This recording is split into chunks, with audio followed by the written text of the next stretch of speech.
Olopa, the officers of Nigerian police from Kwara State Police Command. They came to Ibadan.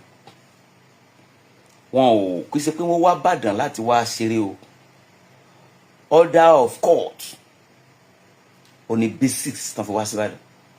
Láti wá arrest ta lọ lọ́hùn tí ilé ẹjọ́ sọ wípé kí ọlọ́pàá lọ arrest based on bench warrants. Àkọ́kọ́ mo kí gbogbo ojú tó ń wò mí. Òfin wa kì í ṣe nǹkan tí a lè fi ráre rárá.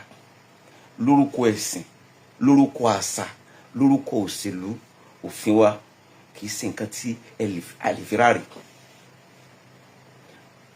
Tí ilé ẹjọ́ bá pa àṣẹ, tí ilé ẹjọ́ bá issue bench warrant,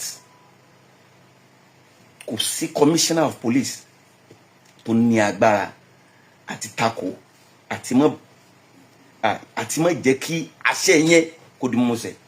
Commissioner, kò sí DIG, kò sí IG tó lè tako, kódà president kò ní agbára àti tako. Ìyẹn wọ́n máa ń sọ̀rọ̀ rule of law. Sunday Igboho ó commit blunder. Tí ọ̀rọ̀ ẹ̀sìn ta ló sọ̀rọ̀ ẹ̀sìn fún ẹ?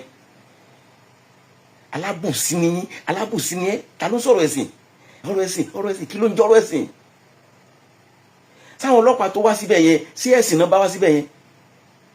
Ilé ẹjọ́ rán wọn níṣẹ́, bí ilé ẹjọ́ ṣe rán wọn níṣẹ́, nílé ẹjọ́ rán commissioner of police níṣẹ́.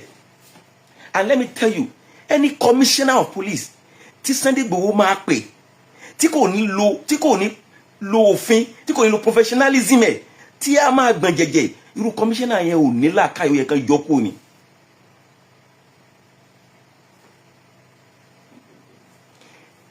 Tí ilé ẹjọ́ bá ti give order, either order yẹn right ni o, order yẹn wrong ni o, I accept number appeal order yẹn, everybody including the police, the civil defense, the Nigerian Army, the DSS must carry out that order. That is the spirit of the Constitution of Federal Republic of Nigeria. Igboho kò kọjá yàrá ẹ, à ń jẹ́ kí n sòtọ́ fún ẹ.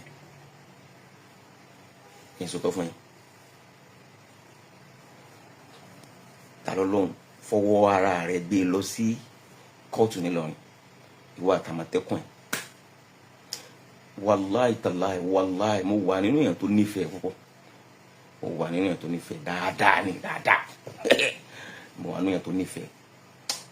Àmọ́ ní ọ̀dọ̀ mi ọ̀tẹ̀. So orí ọmọ tí o gbalẹ̀, kọ́ńtàrà, fi owó ara ẹ̀ gbé ọmọ yẹn lọ sí kóòtù náà. Gbogbo commissioner tó pè yẹn, wọn ò kọjá yẹn tí a challenge pẹ̀lú òfin. Wọn ò kọjá yẹn tá petition. Oh, get àwọn commissioner tó pè. Bí o pa ìdí náà. Fi owó ara ẹ̀. Jẹ́ kí n sòótọ́ fún ẹ.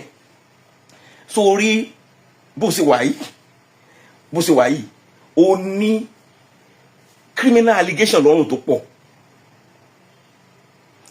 Lọ consult lawyer ẹ̀. Criminal allegations tó wà lọ́rùn ẹ̀ ó pọ̀.